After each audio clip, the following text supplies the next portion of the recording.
your girl C and welcome back to my channel. Grabe guys, it's been months. Ang tagal no. Inabot tayo ng ganito but I've been very busy these past few months. Palagi naman no, palagi akong busy. I couldn't find time to vlog so inabot talaga tayo ng ilang buwan bago mag-vlog ulit. And since Christmas, ayoko naman ng ganito yung hair ko. As you can see, yes, this is my faded purple.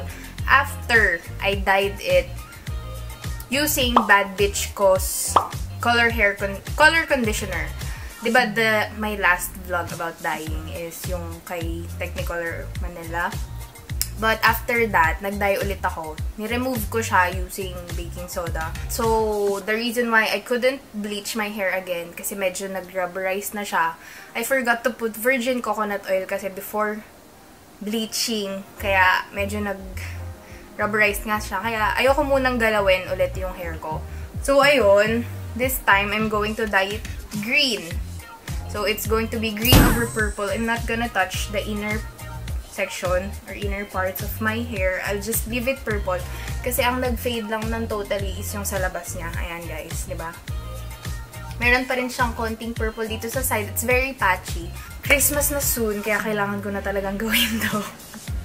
Kasi kailangan naman ganito hair ko sa Christmas. Hindi ako papayag, syempre. Palaban tayo, sis. So, yeah, this time I'm going to use Emerald from 𝚤𝚤𝗘𝗗𝚗. Guys, favorite brand ko na to kasi sobrang bango niya and affordable nga, ganun. By the way, guys, share ko lang yung mga hair ko nito. So, di ba nag-dye ako ng Technicolor Manila. Then, after I dyed it, 𝚤𝚤𝗘𝗄's color conditioner. So, grabe, ito yung pinaka-favorite hair color ko nun. Yan. Ito yung nung nag-fade na siya. Yan, ang ganda, diba guys? So, and then, I dyed my hair again after this. Purple ulit. Parang nire-touch ko lang since I still want a purple hair color. So, ito yung second part. Yung ginabitan ko na rin yung hair ko. Sobrang nakakatuwa yung color conditioner ng 𝚤𝚤𝗘𝗄. So, yun. Okay, so hindi ko na siya papatagalin, guys. Mag-dye na tayo ng green. So excited.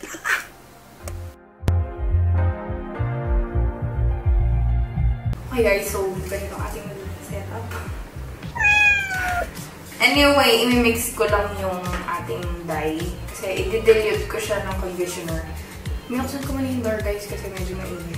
Section ko lang yung hair ko kasi diba yung inner part hindi ko siya kukulayan. But if I'm not satisfied with the color na green and then purple sa baba, I'm gonna dye it again. Buo.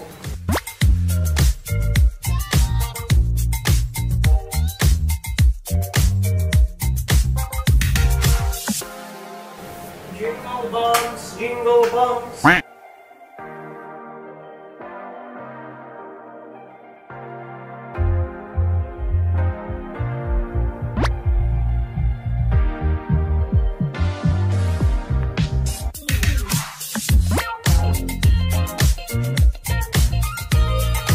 Ito yung purple dye.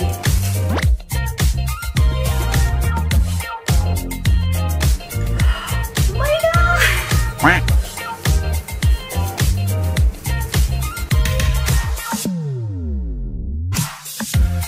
Hala guys, ang ganda niya sa... Ang ganda ng color niya sa anong personal.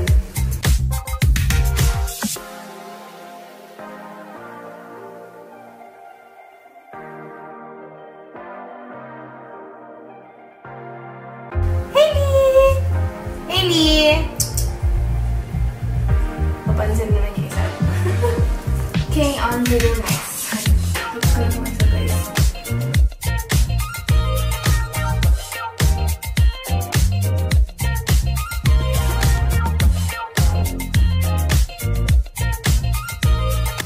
I get it now why. Nung first time ko, sobrang patchy. Nung kinalabasan ng purple hair ko yung first time. Yung first vlog ko. Kasi hindi ko pala siya masyadong... Dapat ginaganito siya, oh. Para pumasok dun sa inner part. Gawa ng yung mga parts na hindi nakukuha. Kaya kailangan talagang ganunin mo siya. So guys, I'm just gonna finish this off. Konti na lang siya and then I'll come back with the final result. Hindi ko madikit.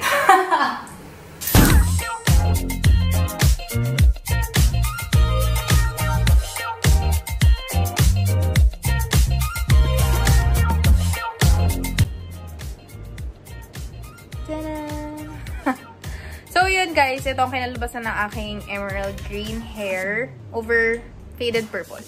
So, the fun part about direct dyes is it's less damaging kasi nga, yun nga, it has less chemicals. Kaya, nawawash away siya agad.